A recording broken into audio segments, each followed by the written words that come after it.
ಜೀನಾಗೆ ಸಂಪಾದಕತ್ವದಲ್ಲಿ ಜಿಎನ್ಎಸ್ news ಸಾಗರಿಸುತ್ತದೆ ಆಚೆ ಈಚೆ. ಶನಿವಾರದ news ಅಪ್ಡೇಟ್ಗೆ ತಮಗೆ ಸ್ವಾಗತ. ಮುಖ್ಯಾಂಶಗಳು: ಮದರ್ ತೆರೇಸಾ ಕೌಶಲ್ಯ ತರಬೇತಿ ಸಂಸ್ಥೆಯಿಂದ ಸ್ವಯಂ ಉದ್ಯೋಗ ತರಬೇತಿ ಸಮಾರೋಪ.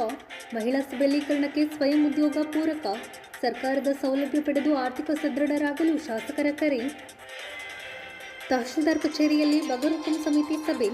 ಕೆಲಸ ಮಾಡದ ಅಧಿಕಾರಿ ನೌಕರರನ್ನು ತರಾಟೆಗೆ ತೆಗೆದುಕೊಂಡ ಶಾಸಕರು. ಈಗ ಸುದ್ದಿಯ ವಿವರ. ಸ್ವಯಂ ಉದ್ಯೋಗದ ಮೂಲಕ ಆರ್ಥಿಕ ಸಬಲೀಕರಣ ಸಾಧ್ಯ.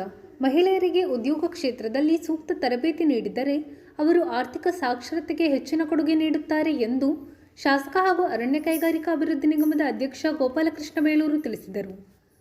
ಸಾಗರದ ನೆಹರು ನಗರದಲ್ಲಿ ಶನಿವಾರ ಮದರ್ ತೆರೇಸಾ ಕೌಶಲ್ಯ ತರಬೇತಿ ಸಂಸ್ಥೆಯಿಂದ ಮಹಿಳೆಯರಿಗೆ ನೀಡಿದ ವಿವಿಧ ಸ್ವಯಂ ಉದ್ಯೋಗ ತರಬೇತಿ ಪಡೆದವರಿಗೆ ಪ್ರಮಾಣ ಪತ್ರ ವಿತರಣಾ ಕಾರ್ಯಕ್ರಮವನ್ನು ಉದ್ಘಾಟಿಸಿ ಅವರು ಮಾತನಾಡುತ್ತಿದ್ದರು. ಕೃಷಿ ಇಲಾಖೆಯ ವ್ಯವಸ್ಥಾಪಕ ವಿನಾಯಕ್ ಬೇಳೂರು ಮಾತನಾಡಿದರು. ಸಂಸ್ಥೆಯ ಮುಖ್ಯಸ್ಥೆ ಮರಿಯಾಲೀಮಾ ಕಾರ್ಯಕ್ರಮದ ಅಧ್ಯಕ್ಷತೆ ವಹಿಸಿದ್ದರು. ವೇದಿಕೆಯಲ್ಲಿ ನಗರಸಭಾ ಸದಸ್ಯ ಗಣಪತಿ ಮಂಡಗಳಲ್ಲಿ ಅಯ್ಯನ್ ಸುರೇಶ್ ಬಾಬು, ಶೀತಲ್, ಇಸ್ಮಾಯಿಲ್ ಅಂಕರವಳ್ಳಿ ಇನ್ನಿತರರು ಹಾಜರಿದ್ದರು. ಇದೇ ಸಂದರ್ಭದಲ್ಲಿ ಮಾಜಿ ಯೋಧ ಅಬ್ದುಲ್ ರಜಾಕ್ ಅವರ ಪುತ್ರ ಮೊಹಮ್ಮದ್ ರಿಯಾನ್ ಮಲೇಷಿಯಾದ ಕೊಲ್ಲಾಲಪುರಂನಲ್ಲಿ ನಡೆದ ಅಂತಾರಾಷ್ಟ್ರೀಯ ಕರಾಟೆ ಸ್ಪರ್ಧೆಯ ಕಟಾ ವಿಭಾಗದಲ್ಲಿ ಪ್ರಥಮ ಸ್ಥಾನ ಗಳಿಸಿರುವ ಹಿನ್ನೆಲೆಯಲ್ಲಿ ಸನ್ಮಾನಿಸಲಾಯಿತು. ಬಹಳ ಖುಷಿಯಾಗುತ್ತೆ. ಮಹಿಳೆ ಮನಸ್ಸು ಮಾಡಿದರೆ ಯಾವ ಹುದ್ದೆಗಳನ್ನು ಅಲಂಕರಿಸುವಂತ ಅವಕಾಶ ಈಗಾಗಿದೆ. 21ನೇ ಶತಮಾನದಲ್ಲಿ ನೋಡಿ, ಇವರು ಉಪಾಧ್ಯಕ್ಷರಾಗಿದ್ದಾಗ ತಾಲೂಕ್ ಪಂಚಾಯತಿ ಅಧ್ಯಕ್ಷರು ನಮ್ಮ ಜ್ಯೋತಿ ಮೇಡಮ್ ಅವರು ತಾಲೂಕ್ ಪಂಚಾಯತಿ ಅಧ್ಯಕ್ಷರಾಗಿದ್ರು. 2 ಸರಿ ಅಲ್ಲ, 2 ಸರಿ ತಾಲೂಕ್ ಪಂಚಾಯತಿ ಅಧ್ಯಕ್ಷರಾದಂಥವ್ರು. ಅಂದ್ರೆ ಮಹಿಳೆ ಮನಸ್ಸು ಮಾಡಿದರೆ ಏನ್ ಬೇಕಾದ್ರೂ ಸಾಧನೆ ಮಾಡ್ಲಿಕ್ಕೆ ಅವಕಾಶ ಇದೆ. ಕೌಶಲ್ಯ ತರಬೇತಿಯಿಂದ ಈ ಮದರ್ ತೆರೇಸಾ ಸಂಸ್ಥೆಯವರು ನಿಜವಾಗ್ಲೂ ಖುಷಿ ಆಗುತ್ತೆ.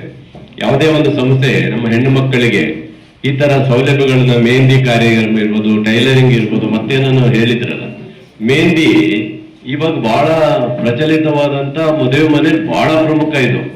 ಇದು ನೀವು ಕಲ್ತು ಬಿಟ್ರೆ ಎಷ್ಟು ದುಡ್ಡು ಗೊತ್ತಾ? ಒಂದ್ ಮದುವೆ ಮನೆಯಲ್ಲಿ ಒಂದು ಮದುವೆ ಬಂದ್ರೆ ಸಾಕು, ತಿಂಗಳಿಗೆ 2-3 ಮದುವೆ ಬಂದ್ರೆ ಸಾಕು.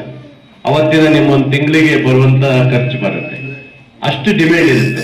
ಟೈಲರಿಂಗ್ ಅಷ್ಟೇ.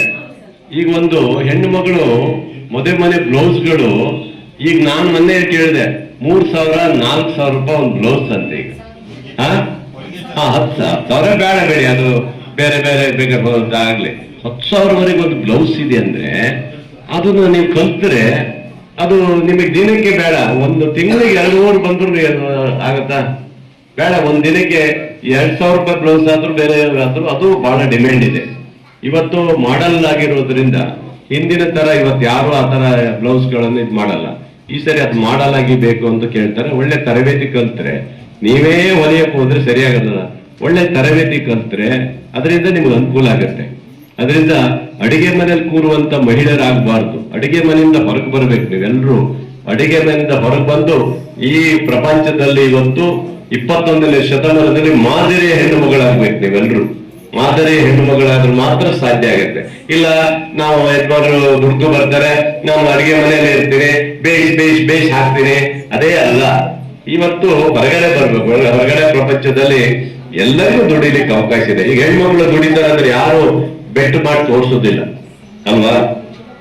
ಬೆಟ್ ಮಾಡಿ ಯಾರು ತೋರಿಸೋದಿಲ್ಲ. ಆದ್ರಿಂದ ಈ ತರ ತರಬೇತಿಗಳನ್ನು ಕಲ್ತು ನಿಮ್ಮ ಸ್ವಾಉದ್ಯೋಗವನ್ನು ಕಲ್ತ್ರೆ ತಗೊಂಡು ಮಾಡ್ಲಿಕ್ಕೆ ಅವಕಾಶ ಇದೆ. ಈಗ ಧರ್ಮಸ್ಥಳ ಸಂಘದಲ್ಲಿ ದುಡ್ಡು ಕೊಡ್ತಾರೆ, ಶ್ರೀ ಶಕ್ತಿ ಸಂಘದಲ್ಲಿ ದುಡ್ಡಿದೆ. ಆಮೇಲೆ ಸರ್ಕಾರದಲ್ಲಿ ಇವತ್ತು 3% ಬಡ್ಡಿ ದರದಲ್ಲಿ ಇದು ಸಾಲ ಕೊಡ್ತಾ ಇದ್ದಾರೆ. 3%, ಬ್ಯಾಂಕಲ್ಲಿ 9-10% ಆಗುತ್ತೆ. ಅದರಲ್ಲ ಸಾಲ ಕೊಡ್ತಾರೆ. ಅದರಿಂದ ನೀವು ಏನ್ ಬೇಕಾದ್ರೂ ಅಂಗಡಿ ಮಾಡ್ಕೋಬಹುದು, ಇನ್ನೊಂದು ಮಾಡ್ಕೋಬಹುದು, ಎಲ್ಲ ಅವಕಾಶಗಳು ಸಿಗ್ತಾವ್. ಇದೆಲ್ಲ ಇಟ್ಕೊಂಡಿದ್ರೆ ಖಂಡಿತ ಒಳ್ಳೇದಾಗತ್ತೆ. ಈಗ ರಾಜ್ಯ ಸರ್ಕಾರ ಗ್ಯಾರಂಟಿ ಬೆಲೆ ಕೊಟ್ಟಿದ್ದೀವಿ, 2,000 ರೂಪಾಯಿ ಬರುತ್ತೆ. ಆ 2,000 ರೂಪಾಯಿನೂ ತೆಗೆದುಕೊಳ್ಬಹುದು. ಅದ್ರ ಜೊತೆಗೆ ಅಕ್ಕಿ ಫ್ರೀ ಸಿಗುತ್ತೆ, ಕರೆಂಟ್ ಫ್ರೀ ಸಿಗುತ್ತೆ, ಬಸ್ಸು ಹೆಣ್ಣು ಮಕ್ಕಳಿಗೆ ಇಲ್ಲಿಂದ ಶಿವಮೊಗ್ಗ ಹೋಗಿ ಬರ್ಬೋದು, ಶಿವಮೊಗ್ಗದಿಂದ ಮತ್ತೆ ವಾಪಸ್ ಬರ್ಬೋದು. ಅಷ್ಟು ಅವಕಾಶ ಕೊಟ್ಟಿದ್ದೀವಿ. ಯಾರು ಕೊಡ್ತಾರೆ ಇವೆಲ್ಲ? ಬಸ್ಸಲ್ಲಿ ಓಡಾಡ್ತಾನೆ. ಮತ್ತೆ ಖುಷಿನೇ ಇಲ್ಲ ನೋಡಿ. ಇಷ್ಟೆಲ್ಲ ಸಹಕಾರ ಮಾಡಿದ್ರೆ ನಾವು ಅದಕ್ಕೊಂದು ಖುಷಿ ಇಲ್ಲ. ಚಪ್ಪಳ ಹೊಡಿತಾನೆ. ಇದೆಲ್ಲ ಯಾರಿಗೋಸ್ಕರ ಹೇಳಿ? ಮತ್ತೆ ನಿಮ್ಮ ಹೆಣ್ಣು ಮಕ್ಕಳು ಸಾಧನೆ ಮಾಡ್ಬೇಕಂತ ನಾವು ನೋಡಿ, ಗಾರ್ಮೆಂಟ್ಸ್ ಹೋಗುವಂತ ಹೆಣ್ಣು ಮಕ್ಕಳು ಇವತ್ತು ಅವ್ರ ಪಾಪ ವ್ಯಾನ್ಗಳೆಲ್ಲ ಬರ್ತಾ ಇದ್ರು. ಈಗ ಎಲ್ಲರೂ ಬಸ್ ಶುರು ಮಾಡಿದ್ದಾರೆ ಈಗೆಲ್ಲ. ಅಂದ್ರೆ ಎಷ್ಟು ದುಡ್ಡು ಉಳಿತಲ್ಲ ಅವರಿಗೆ, ತಿಂಗಳಿಗೆ ಅವ್ರಿಗೆ ಉಳಿತಾಯ ಆಯ್ತು, ಅದ್ರ ಜೊತೆಗೆ 2,000 ರೂಪಾಯಿ ಬರುತ್ತೆ. ಎಷ್ಟೋ ಬಡ ಕುಟುಂಬ ಮನೆಯಲ್ಲಿ ಗ್ಯಾಸ್ ಸಿಲಿಂಡರ್ ಮೂಲಲ್ಲಿ ಇಟ್ಟಿದ್ರು, ಈಗ ಆ ಗ್ಯಾಸ್ ಸಿಲಿಂಡರ್ ವಾಪಸ್ ಮನೆ ಮತ್ತೆ ಸಿಲಿಂಡರ್ ಚಾಲನೆ ಆಗಿದೆ ಅಂದ್ರೆ ನಮ್ ಗ್ಯಾರಂಟಿ ಕಾರ್ಡ್ ವರ್ಕೌಟ್ ಆಗಿದೆ. ಹೌದಲ್ಲಮ್ಮ? ಹಂಗೆ ಅದು. ಆಮೇಲೆ 10 kg ಬಡ ಕುಟುಂಬ ಇದ್ದಂಥವರಿಗೆ ಅವರ ಬದುಕಿಗೆ ಆಧಾರವಾಗಿ 10 kg ಅಕ್ಕಿ ಕೊಟ್ಟಿರೋದು, ಕರೆಂಟ್ ಫ್ರೀ ಕೊಟ್ಟಿರೋದು, ಇವೆಲ್ಲ ಜೀವನದ ಒಂದು ಆಧಾರ ಇವೆಲ್ಲ ನಿಮ್ಗೆಲ್ರಿಗೂ. ಅದರ ಜೊತೆಗೆ ಇಂಥ ಸ್ವಾವಲಂಬಿ ಕಂಬನ್ನು ಮಾಡಿಕೊಂಡು ನಿಮ್ಮ ಬದುಕನ್ನು ಕಟ್ಕೊಳ್ಳಿಕ್ಕೆ ಉದ್ಯೋಗ ಸೃಷ್ಟಿ ಮಾಡ್ಕೋಬೇಕು ನೀವು. ಕೇವಲ ಹಪ್ಪಳ ಮಾಡೋದ್ರಿಂದ ಹಿಡಿದು ಹಿಟ್ಟಿನ ಗಿರಣಿಯನ್ನು ಮಾಡೋದ್ರಿಂದ ಹಿಡಿದು ಯಾವುದಾದ್ರು ಸಣ್ಣ ಪುಟ್ಟ ಉದ್ಯೋಗಗಳನ್ನ ನೀವು ಮಾಡ್ತಾ ಹೋದ್ರೆ ನಿಮ್ಮ ಬದುಕಿಗೆ ಆಧಾರವಾಗಿ ಒಂದು ಹೊಸ ಉದ್ಯೋಗ ಸೃಷ್ಟಿಯಾಗುತ್ತೆ. ಅದಕ್ಕೆ ಮರಿಯಲ್ಲಿ ಇರ್ಬೋದು, ನಮ್ಮ ವಿನಾಯಕರಾವ್ ಇರ್ಬೋದು, ನಮ್ಮ ಜಲಾಯನದಲ್ಲೂ ಸಹ ಸಹಕಾರ ಕೊಡ್ತಾರೆ. ಅದರಿಂದ ಬಹಳ ಖುಷಿ ಆಯ್ತು ಮರಿಯಲ್ಲಿ ಅವರೇ, ನಿಮ್ಮ ಒಂದು ಮದರ್ ತೆರೆಸಾ ಸಂಸ್ಥೆಯಿಂದ ಇಷ್ಟೊಂದು ಹೆಣ್ಣು ಮಕ್ಕಳಿಗೆ ತರಬೇತಿ ಕೊಟ್ಟಿದ್ದೀರಿ, ನಿಮಗೆ ಅಭಿನಂದನೆಗಳನ್ನು ಸಲ್ಲಿಸ್ತೀನಿ.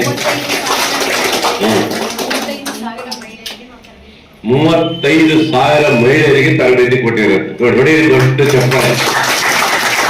ಆ 35,000 ಮಹಿಳೆಯರು ಸ್ವಾವಲಂಬಿಯಾಗಿ ಉದ್ಯೋಗ ಸೃಷ್ಟಿ ಮಾಡಿಕೊಂಡ್ರೆ ಅವ್ರ ಜೀವನ ಹೇಗಿರ್ಬೋದು ಅಂತ ಒಂದ್ಸರಿ ಯೋಚನೆ ಮಾಡ್ಬೇಕಾಗತ್ತೆ. ಖುಷಿ ಆಗುತ್ತೆ. ಆ ತರ ಬರ್ಬೇಕು, ಮುಂದೆ ಬರ್ಬೇಕು. ಯಾರಾದ್ರೂ ಹೆಣ್ಣು ಮಕ್ಕಳು ಅಲ್ಲಿ ಕೆಲಸ ಮಾಡ್ಬೇಕು, ಇಲ್ಲಿ ಮಾಡ್ಬೇಕು ಅಂತ ಯಾರು ಹೇಳ್ತಾರಲ್ಲ ಅವ್ರು ಮೂರ್ಖರವರು. ಹೆಣ್ಣು ಮಕ್ಕಳು ಎಲ್ಲಿ ಬೇಕಾದ್ರೂ ಕೆಲಸ ಮಾಡುವಂತ ಅವಕಾಶ ಇವತ್ತು ಇದೆ. ಹಾಗಾಗಿ ಗಂಡನೂ ದುಡಿಬೇಕು, ಹೆಂಡತಿನೂ ದುಡಿದ್ರು ಸಾಕಾಗಲ್ಲ ಇವತ್ತು, ಅಷ್ಟು ಒತ್ತಡ ಇರುತ್ತೆ, ಹಣಕಾಸಿನ ಒತ್ತಡ ಇರುತ್ತೆ. ಹಾಗಾಗಿ ನಿಮ್ಮ ಬದುಕುಗಳಿಗೆ, ನಿಮ್ಮ ಬದುಕಿಗೆ ಬೇಕಾದಂತ ಎಲ್ಲ ಸೌಲಭ್ಯಗಳನ್ನ ರಾಜ್ಯ ಸರ್ಕಾರ ನಿಮಗೆ ಕೊಡುತ್ತೆ. 3% ಬಡ್ಡಿ ದರದಲ್ಲಿ ಸಾಲ ಕೊಡ್ತಾರೆ. 3%, ಬರೀ 3%. ಬೇರೆ ಬ್ಯಾಂಕ್ ತಗೊಂಡ್ರೆ 9% ಆಗುತ್ತೆ. ಹಾಗಾಗಿ ಅದನ್ನ ಕಟ್ಲಿಕ್ಕೆ ಈಸಿ ಆಗುತ್ತೆ. ಹಾಳೆ ತಟ್ಟೆ ಮಾಡ್ಬೋದು. ಮತ್ತೇನಿದೆ ರೇಷ್ಮೆ ಹಾರ ಭಾರಿ ಡಿಮ್ಯಾಂಡು, ಅಡಿಕೆ ಹಾರ ಭಾರಿ ಡಿಮ್ಯಾಂಡು, ಅಡಿಕೆ ಹಾಳೆ ಮಾಡ್ಬೋದು, ಅದಕ್ಕೂ ಭಾರಿ ಡಿಮ್ಯಾಂಡ್ ಇದೆ. ಏನ್ ಬೇಕಾದ್ರೂ ಮಾಡ್ಬೋದು. ಟೈಲರಿಂಗ್ ಅಂತೂ ಬಿಡಿ, ಟೈಲರಿಂಗ್ ನೀವು ಇವಾಗಂತೂ ಟೈಲರ್ ಇಲ್ಲೇ ಇಲ್ಲ. ಬಹಳ ಜನ ಟೈಲರ್ ಯಾರು ಇಷ್ಟಪಡಲ್ಲ, ಹೆಣ್ಣು ಮಕ್ಕಳು ಬರ್ತಾ ಇದ್ದಾರೆ ಇತ್ತೀಚೆಗೆ. ಟೈಲರಿಂಗ್ ಬಹಳ ಖುಷಿ ಆಗುತ್ತೆ. ಅದರಿಂದ ಎಲ್ಲವನ್ನು ಒಂದು ಕಾರ್ಯಕ್ರಮದಲ್ಲಿ ಪ್ರಾಸ್ತಾವಿಕವಾಗಿ ಒಂದಿಷ್ಟು ತಮ್ಮ ಸಂಸ್ಥೆಯ ಬಗ್ಗೆ, ಈ ನಡೆದು ಬಂದ ದಾರಿಯ ಬಗ್ಗೆ ಒಂದಿಷ್ಟು ಸಂಕ್ಷಿಪ್ತವಾಗಿ ಮಾಹಿತಿಯನ್ನು ನೀಡಬೇಕು ಅಂತ ಹೇಳಿ ಮೇಡಮ್ ಅವರು, ನನ್ನ ಮರಿಯಾ ಮೇಡಮ್ ಅವರು ಮೊನ್ನೆಯಿಂದಲೂ ಲಾಸ್ಟ್ ಇದರಿಂದಲೂ ಹೇಳಿದ್ರು, ಹಿಂಗೆ ಶಾಸಕರು ಬರ್ತಾರೆ, ನಮ್ಮ ಒಂದು ಇದು ನಾವು ಹೇಗೆ ನಡೆದು ಬಂದಿದ್ದೀವಿ ಇಷ್ಟು ಇದರಲ್ಲಿ ಅಂತ. 2010-11ನೇ ಸಾಲಿನಲ್ಲಿ ನಾವು ಮೊದಲ ಬಾರಿಗೆ ನಮ್ಮ ಜಲಾನಯನ ಇದರಿಂದ ಸುಜಲ ಜಲಾನಯನ ಯೋಜನೆಯಿಂದ ಒಂದು ತರಬೇತಿ ಮಹಿಳೆಯರಿಗಾಗಿ 68 ಸ್ವಸಹಾಯ ಸಂಘಗಳಿತ್ತು. ಆ ಒಂದು ಸ್ವಸಹಾಯ ಸಂಘಗಳಿಗೆ ನಾವು ಕೌಶಲ್ಯಾಭಿವೃದ್ಧಿ ತರಬೇತಿಯನ್ನು ಕೊಡಬೇಕಾಗಿತ್ತು. ಅದರ ಬಗ್ಗೆ ಹುಡುಕ್ತಾ ಇದ್ವಿ. ಮೊದಲು ಫಾದರ್ ಜೋಸೆಫ್ ಅವ್ರನ್ನ ಭೇಟಿ ಆದ್ವಿ ಆನವಟ್ಟಿಯಲ್ಲಿ ಹೋಗಿ. ಅವರು ಅಲ್ಲಿ ತರಬೇತಿ ಕೇಂದ್ರ ಏನೋ ಇತ್ತು, ಆದರೆ ಹೆಣ್ಮಕ್ಳನ್ನ ಅಷ್ಟು ದೂರ ಕರ್ಕೊಬಂದು ಅಲ್ಲಿ ಕೊಡ್ಲಿಕ್ಕೆ ಕಷ್ಟ ಆಗುತ್ತೆ ಅನ್ನೋ ಇದರಿಂದ ಸಾಗರದಲ್ಲೇ ಈ ತರ ಒಬ್ರು ಇದ್ದಾರೆ ಮರಿಯಾ ಮೇಡಮ್ ಅಂತ, ಅವ್ರನ್ನ ಅಪ್ರೋಚ್ ಮಾಡಿ ಅಂದ್ರು. ಹಾಗೆ ನಾನು ನಮ್ಮ ಸಂಸ್ಥೆ ಮುಖ್ಯಸ್ಥರು ಅವಾಗ ಹೋಗಿ ಬದ್ರೀಶ್ ಅವರು ಸೇರಿ ಮರಿಯಾ ಮೇಡಮ್ ಅವ್ರನ್ನ ಇಲ್ಲಿ ಬಂದು ಕಂಡ್ರಿ. ಅವ್ರ ಮನೆ ಇಲ್ಲೇ ಕೆಳಗಡೆ ಇದೆ. ಬಹಳ ಸಣ್ಣವಾದಂತ ಇದರಲ್ಲಿ ಇದ್ರು. ಆದ್ರೆ ಅವರ ಉತ್ಸಾಹ, ಅವರ ಒಂದು ಸ್ಫೂರ್ತಿ ಮತ್ತು ಅವ್ರು ಏನು ಸಣ್ಣ ಪುಟ್ಟದಾಗಿ ಈ ತರ ಚಟುವಟಿಕೆಗಳನ್ನು ಮಾಡ್ಕೊಂಡು ಬಂದಿದ್ರು, ಅವರ ಟ್ರ್ಯಾಕ್ ರೆಕಾರ್ಡ್ ನೋಡ್ಬಿಟ್ಟು ನಾವು ಇಂಪ್ರೆಸ್ ಆಗಿ ಅವರಿಗೆ ಒಂದು ಫಸ್ಟ್ ಬ್ಯಾಚ್ಗಳನ್ನ ತರಬೇತಿ ಕೊಡ್ಲಿಕ್ಕೆ ಕೊಟ್ವಿ. ಆ ತರಬೇತಿಯನ್ನು ಅವರು ಎಷ್ಟು ಅಚ್ಚುಕಟ್ಟಾಗಿ ಇದರಿಂದ ಇದ್ದಂತ ಸಣ್ಣ ಜಾಗದಲ್ಲೇ ಮಾಡಿದ್ರು ಅಂತ ಹೇಳಿ ನಮ್ಗೆ ಇದಾಗಿ ಕಂಪ್ಲೀಟ್ ಆಗಿ ಈ ನಮ್ಮ ಜಲಾನಯನ ಯೋಜನೆಯ ಎಲ್ಲ ತರಬೇತಿಗಳು ಅವರಿಗೆ ಹಂತ ಹಂತವಾಗಿ ಇವತ್ತು ಅವರು ಚಿಕ್ಕಮಗಳೂರು ಜಿಲ್ಲೆಯಲ್ಲೂ ಪಕ್ಕದ ತರಬೇತಿಯನ್ನು ಕೊಡ್ತಾ ಇದ್ದಾರೆ. ಸುಮಾರು ನಮ್ಮ ಜಲಾನಯನ ಇದರಲ್ಲೇ 3,500-4,000 ಹೆಣ್ಮಕ್ಳಿಗೆ ಅವರು ತರಬೇತಿಯನ್ನು ಕೊಟ್ಟಿರ್ಬೋದು ಅಂತ ನನ್ನ ಒಂದು ಅಂದಾಜು. IWMP ಇರ್ಬೋದು, ವೆಸ್ಟರ್ನ್ ಘಾಟ್ಸ್ ಇರ್ಬೋದು, ಹೀಗೆ ಬೇರೆ ಬೇರೆ ಹಳ್ಳಿಗಳಲ್ಲೂ ಕೂಡ ನಮ್ಮಂತ ಹಳ್ಳಿ ಇಲ್ಲಿಂದ ಮಾಲ್ವೆ ಇರ್ಬೋದು, ಬೇಡೂರು ಇರ್ಬೋದು, ಇಲ್ಲಿ ಈ ಕಡೆ ಹೆಗ್ಗೋಡು ಭಾಗದಲ್ಲಿ ಎಲ್ಲ ಕಡೆಗೂ ಹೋಗಿ ಹೆಣ್ಮಕ್ಳು ಮತ್ತೆ ಇಲ್ಲಿ ಸಾಗರಕ್ಕೆ ಬಂದು ಅವರಿಗೆ ಬಸ್ಸು ಓಡಾಡೋ ಇವೆಲ್ಲ ಸಮಸ್ಯೆ ಅಂತೇಳಿ IWMP ಯೋಜನೆಯಲ್ಲಿ ನಾವು ಹಳ್ಳಿಗಳಲ್ಲೇ ತರಬೇತಿಯನ್ನು ಯೋಜನೆ ಮಾಡಿದ್ವಿ. ಅದಕ್ಕೂ ಕೂಡ ತಮ್ಮ ಸಿಬ್ಬಂದಿಗಳನ್ನು ಕರ್ಕೊಂಡ್ಬಂದು ವಾರ 15 ದಿವಸ ತರಬೇತಿಯನ್ನು ಕೊಟ್ಟರು. ಅಂದ್ರೆ ಅಷ್ಟು ಒಂದು ಸಣ್ಣವಾದಂತ ಇನ್ಫ್ರಾಸ್ಟ್ರಕ್ಚರ್. ನನ್ನ ಮಾನ್ಯ ಶಾಸಕರಲ್ಲಿ ಅದನ್ನೇ ಇವತ್ತು ಅವ್ರ ಪರವಾಗಿ ಕೋರ್ಕೊಳ್ತೀನಿ. ಇಂಥ ಒಂದು ಸಂಸ್ಥೆ ಇರೋದು ನಮ್ಮ ಸಾಗರ ತಾಲೂಕಿಗೂ ಹೆಮ್ಮೆ.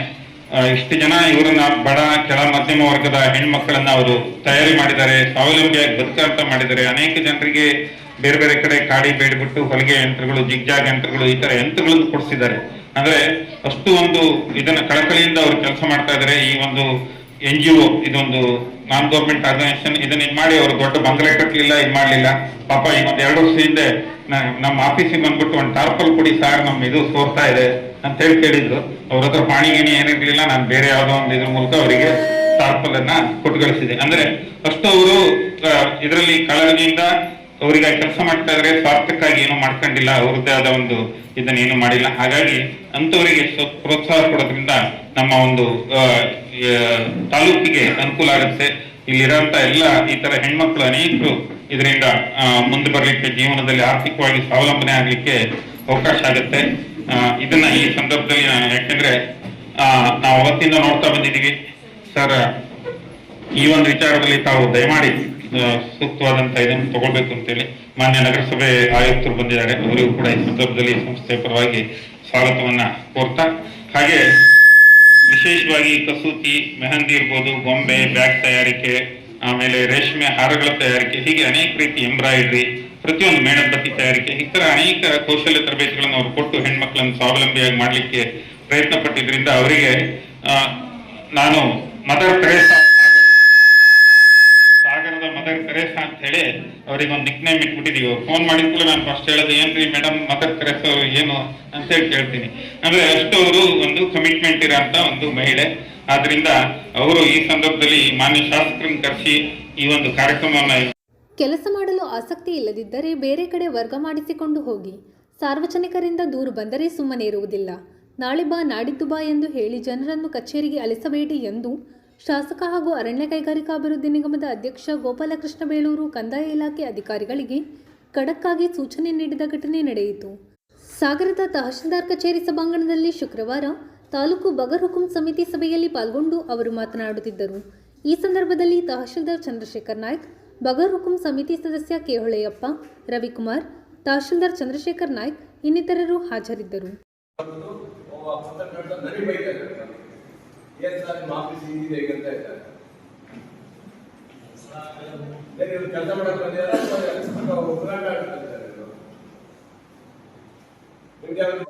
ಏನಮ್ಮ, ಯಾಕೆ ಕೆಲಸ ಮಾಡಕ್ಕಾಗಲ್ಲ? ನಿಮಗೆ ಕೆಲಸ ಮಾಡಕ್ಕಾಗಲ್ಲ ಅಂದ್ರೆ ಹೇಳಿ, ಬೇರೆ ಕಡೆ ಕಳಿಸ್ಬಿಡ್ತೇನೆ ಹೇಳಿ.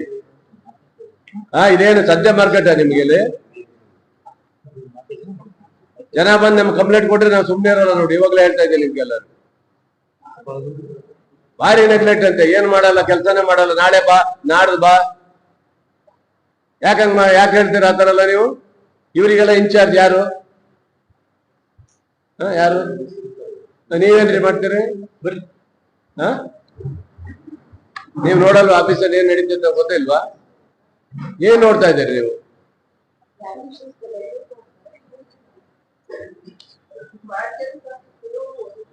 ಹೊಸಬ್ರಾದ ಏನು? ಹೊಸಬ್ರಿಗೆ ಒಂದು ಕೆಲಸ ಮಾಡಿ, ಹೊಸಬ್ರಿಗೆ ಏನು ಆಟ ಆಡಕ್ ಬಂದಾರ? ಇಲ್ಲಿ ಆಟ ಆಡಕ್ ಬಂದಿದಾರ ಇವ್ರು? ನನಗೆ ಗೊತ್ತಿಲ್ಲ ರೀ ತಹಶೀಲ್ದಾರ್, ಇದು ಆಫೀಸ್ ಅಲ್ಲ. ಇದು ನನಗೆ ಅನ್ಸ್ತದೆ ಇದು ಆಫೀಸ್ ಅಲ್ಲ. ಇದು ಎಷ್ಟು ಕೆರೆ ಹಿಡಿದೋಗಿದೆ, ಇದು ಎಲ್ಲ ಸರಿ ಇಲ್ಲ. ಇದು ಒಬ್ರು ರೆಸ್ಪಾನ್ಸ್ ಇಲ್ಲ ಅಂತ ಹೇಳ್ತಾ ಇದ್ದಾರೆ, ಪ್ರತಿಯೊಬ್ರು ಬಂದವರೆಲ್ಲ ಹೇಳ್ತಾ ಇದ್ದಾರೆ.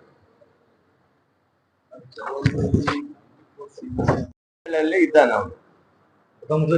ಅವನೇನಾಗಿದ್ದಾರೆ? ಸಿಗಸ್ತಾರ ಏನಾಗಿದ್ದ ಅವನು. ಅವನಿಗೆ ತಹಶೀಲ್ದಾರ್ ಹೇಳಾಯ್ತು, ಎಲ್ಲರೂ ಹೇಳಿದ್ರು ಸಹ ಬರ್ತಾ ಇಲ್ಲ, ನೋಟಿಸ್ ಕೊಟ್ಟು ಆದ್ರೂ ಬರ್ತಾ ಇಲ್ಲ. ಅವನಿಗೆ ಸಸ್ಪೆಂಡ್ ಬರೀತೀರಾ? ಇಮಿಡಿಯೇಟ್ಲಿ ನಾಳೆನೆ ಅವ್ನು ಸಸ್ಪೆಂಡ್ ಆಗ್ಬೇಕು ಸರ್. ಸಾಗರ ನಮ್ಮ ತಹಶೀಲ್ದಾರ್ ಅವ್ನು 10 ಅಲ್ಲ, ಒಂದು 20 ಸರಿ ಹೇಳಿದ್ದಾರೆ, ಆದ್ರೂ ಬರ್ತಾ ಇಲ್ಲ. ಇಮಿಡಿಯೇಟ್ಲಿ ಅವ್ನಿಗೆ ನೋಟಿಸ್ ಕೊಟ್ಟಾಗಿದೆ, ಎಲ್ಲ ಆಗಿದೆ, ಆದ್ರೂ ಅವ್ನು ನೆಗ್ಲೆಕ್ಟ್ ಮಾಡಿ ಬರ್ತಾ ಇಲ್ಲ. ಅವ್ನು ನಾಳೆನೆ ಆರ್ಡರ್ ಮಾಡಿ ಸಸ್ಪೆಂಡ್ ಮಾಡಿ ಇಮಿಡಿಯೇಟ್ಲಿ ಸರ್. ನಾಳೆ ಆಗ್ಬೇಕು, ನನಗೆ ಆದೇಶ ಆಗ್ಬೇಕು. Okay, thank you sir. ಟಪಾಲ್ ಯಾರು ಕರಿ? ಟಪಾಲ್ ಕರಿ. ಟಪಾಲ್ ಯಾರು? ಮಂಜ ಅವನೆಲ್ಲ ಎಮ್ ಒಂದಿತ್ತಲ್ಲ, ಆ ಎಮ್ ಹತ್ರ ಮಾತಾಡಕ್ಕಾಗುತ್ತೆ.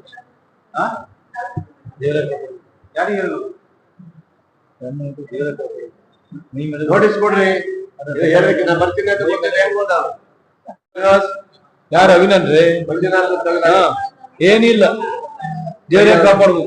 ಬರ್ಕ ಮಂಜುನಾಥ್ ತೆಗ್ಬಿಸಕ್ ಅಲ್ಲೇ ಮುಂದೆ ಶಿವಮೊಗ್ಗ ಇದ್ರು ಆಯ್ತಾ? ನೆಕ್ಸ್ಟ್ ಅವ್ನು ಟ್ರಂಪ್ ಹಾಗೆ ಇರೋದಾ? ಒಂದ್ ಕೆಲಸ ಮಾಡಿ, ಮನೆಯಲ್ಲೇ ಕುತ್ಕೊಳ್ಳಿ ಹೋಗಿ.